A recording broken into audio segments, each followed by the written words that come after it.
Malachi in Ohio. He's asking, Prophet of Zod, do you know anything about the fundamentalist in Kentucky who prophesied COVID?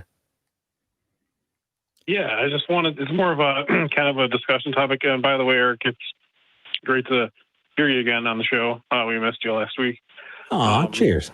But yeah, I was just curious because Zod said he was from a fundamentalist Christian background. And, I had heard about this guy, Dan Coverstone in Kentucky, claiming he had these dreams last December about, burning buildings and protests and stuff, and something about November. And the specifics don't really matter because you guys have talked about prophecy all the time on your show, but I thought it was kind of an interesting discussion topic if you guys are familiar with it. And if not, I'm sure Zod would probably have an interesting prophecy experience or story to talk about from his fundamental background. But it's just an Assembly of God church, and I just find it interesting how these fundamental Christians just continue to find ways to conjure these things up and to create this urgency for belief and this, coming destruction and all of these. They just persist this over and over again. And I just thought it was interesting. I was kind of just waiting for this to come out. Someone claiming to predict COVID, and then you've got the guy, Kenneth Copeland, that's breathing the spit of God on it and killing the virus and all those crazy things. So that's all. I just wanted to kind of bring it up as a discussion topic. I'm an atheist, been for years, but I just wanted to hear what you guys had to say about it. Rock on. Thank you, Malachi. Well, you're in luck in a way, because not only was I fundamentalist, but I actually was Pentecostal. And so I'm very familiar with people having dreams and having a sense of urgency and thinking things are prophecy. Was very much in my experience growing up.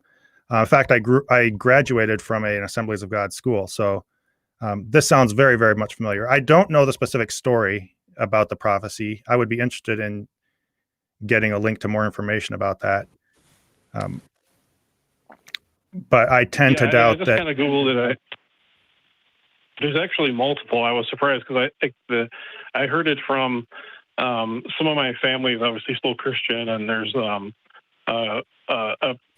preacher that was talking about it. I occasionally watch their podcast just for fun, and he started talking about this and kind of made it sound like there was one guy. And so ironically, when I Googled it, it only takes a few seconds, and there's tons of people claiming this, and so it all just kind of falls apart from there. But yeah, I kind of had to deal with that, where people just, even Holy Kool-Aid was talking about it the other day about one of his experiences of, how someone speaks a word of God over you and they start making these random generalizations that could apply to a lot of people. Yet you kind of get sucked into that emotionally, and you think that they're talking to you, and a little different than this scenario. But sure. Anyways, but yeah.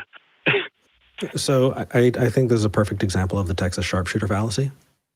It's counting the hits and ignoring the misses. And I'm glad that you found Holy Kool-Aid, because I was going to actually recommend him.